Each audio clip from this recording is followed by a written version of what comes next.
Nirmala college വിഷയം സമൂഹത്തിൽ വല്ലാത്ത രീതിയിൽ ചൂടുപിടിക്കുകയാണ്. ഇപ്പോൾ മൂവാറ്റുപുഴ നിർമ്മല കോളേജ് വിഷയവുമായി ബന്ധപ്പെട്ട് എ.പി. അബ്ദുള്ള കുട്ടി ഒരു പരാമർശം നടത്തിയിട്ടുണ്ട്. നിസ്കാരപ്പള്ളിക്കായുള്ള മുറവിളി ഇത് മതവിശ്വാസ വിഷയമല്ല, മറിച്ച് മത തീവ്രവാദ വിഷയമാണ്. മുസ്ലിം മത നേതാക്കൾ ഇത് തള്ളിപ്പറഞ്ഞില്ല എങ്കിൽ സമുദായം കനത്ത വില കൊടുക്കേണ്ടി വരും എന്ന മുന്നറിയിപ്പാണ് അദ്ദേഹം നൽകുന്നത്. CPM, കോൺഗ്രസ്, ലീഗ് മൗനം അപലപനീയമാണ്. മതനിരപേക്ഷ സമൂഹത്തിന് ദ്രോഹം ചെയ്തവരാണ് സമരക്കാരായ വിദ്യാർത്ഥികൾ. അവരെ കോളേജിൽ നിന്ന് പുറത്താക്കണമെന്ന് ശക്തമായ ഭാഷയിൽ തന്നെ ആവശ്യപ്പെടുകയാണ് അദ്ദേഹത്തിലേക്ക്. വളരെ വളരെ ഞെട്ടിപ്പിക്കുന്ന സംഭവമാണ് മൂവാറ്റുപുഴ നിർമ്മല കോളേജിൽ ഉണ്ടായിട്ടുള്ളത്. ഇന്ന് ഉച്ചയ്ക്ക് അവിടുത്തെ പ്രിൻസിപ്പളും മാനേജ്മെന്റും പത്രസമ്മേളനം നടത്തി വളരെ ധീരമായ നിലപാട് പ്രഖ്യാപിച്ചിരിക്കുന്നു. ഇത്തരം നീക്കങ്ങളുമായി യാതൊരു കോംപ്രമൈസും ഞങ്ങൾ ചെയ്യില്ല.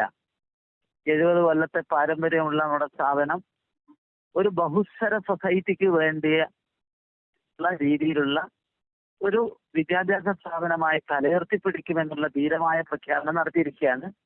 മാനേജ്മെന്റിനൊപ്പം അവരെ അഭിനന്ദിക്കാൻ ഈ സന്ദർഭം ഞാൻ ഉപയോഗപ്പെടുത്തുകയാണ്. ഇവിടെ വളരെ വളരെ വ്യക്തമാണ്. ആ മാത്സ് ഡിപ്പാർട്ട്മെന്റിൽ പഠിക്കുന്ന ഒരു സംഘം പെൺകുട്ടികൾ ആവശ്യപ്പെടുന്നത് നമുക്ക് നിസ്കരിക്കാൻ സ്ഥലം വേണമെന്നാണ്. അത് മതവിശ്വാസത്തിന്റെ പ്രശ്നമായിട്ടല്ല ഞാൻ കാണുന്നത്, മത തീവ്രവാദത്തിന്റെ വിഷയമായിട്ടാണ്.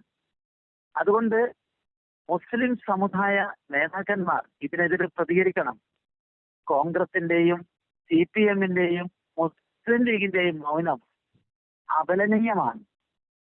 കാരണം നമുക്കറിയാം, നമ്മുടെ നാട്ടിലെ നമ്മുടെ വിദ്യാഭ്യാസ സ്ഥാപനങ്ങളായാലും മറ്റും എല്ലാ മതവിശ്വാസികൾക്കും ഒന്നിച്ച് പ്രവർത്തിക്കാൻ പറ്റുന്ന കേന്ദ്രമാണ്.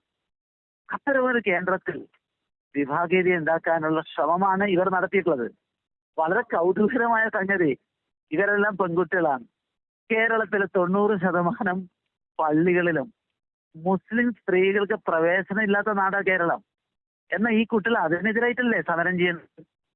ഞങ്ങൾക്ക് പള്ളിയിൽ പ്രവേശിക്കണം, നിസ്കരിക്കണം എന്നല്ലേ അവർ ആവശ്യപ്പെടേണ്ടത്? പരിശുദ്ധ മക്കയിലും മദീനയിലും സ്ത്രീകൾക്കും പുരുഷന്മാർക്കും ഒന്നിച്ച് പ്രാർത്ഥിക്കാം. പക്ഷെ ഈ കേരളത്തിൽ അതിനുള്ള സ്വാതന്ത്ര്യം പോലും ഇല്ല.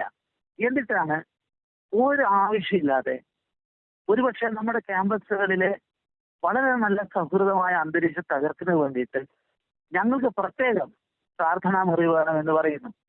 അങ്ങനെ സംഭവിച്ചാൽ മറ്റുള്ളവർ ആവശ്യപ്പെടില്ലേ? അതുകൊണ്ട് കേരളം എന്ന് പറയുന്നത് ഈ തീവ്ര ഇസ്ലാമിക് ആശയങ്ങളുടെ വേരുള്ള മണ്ണാണ്.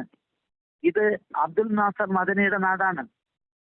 ഇത് SDPI-യുടെയും PFI-യുടെയും നാടാണ്. അധ്യാപകന്റെ കൈവെട്ടിയ നാടാണ്. അതുകൊണ്ട് ഇത് വളരെ സീരിയസ് ആയിട്ട് കാണണം. ഇവിടുത്തെ എല്ലാ രാഷ്ട്രീയ പാർട്ടികളും മത നേതാക്കന്മാരും ഈ വിഷയത്തിൽ ശക്തമായ നിലപാടുകൾ സ്വീകരിക്കണം. എന്റെ അഭിപ്രായത്തിൽ ഈ ആവശ്യം ഉന്നയിച്ച കുട്ടികളെ ക്യാമ്പസിൽ നിന്ന് പുറത്താക്കി ഈ തീവ്ര നിലപാടിനെതിരെ ശക്തമായ കേരളത്തിന്റെ പ്രതികരണം കാണിക്കാൻ തയ്യാറാവണമെന്നാണ് എൻ്റെ ഒരു അപേക്ഷ. നമുക്കറിയാലോ, ഇതൊക്കെ കൊച്ചു കുഞ്ഞുങ്ങളുടെ അല്ലെങ്കിൽ യുവാക്കളുടെ നിഷ്കളങ്കമായ മനസ്സിൽ നിന്ന് വരുന്നതല്ല. ഇത് വഹാബിസത്തിന്റെ ഭാഗമാണ്, ഇത് സലഫീസത്തിന്റെ ഭാഗമാണ്, ഇത് തീവ്രവാദ ആശയം ഇവർ തലയിൽ കുത്തിക്കയറ്റുന്നതിന്റെ ഭാഗമായിട്ട് സംഭവിക്കുന്നതാണ്. ഇസ്ലാം മാത്രമാണ് ശരി, ബാക്കിയെല്ലാം തെറ്റാണ് എന്നുള്ള ഒരു ബോധത്തിൽ നിന്നാണ് ഈ കുട്ടികളൊക്കെ ഇങ്ങനെ ചിന്തിക്കുന്നത് എന്നാണ് എനിക്ക് മനസ്സിലാക്കാൻ സാധിക്കുന്നത്.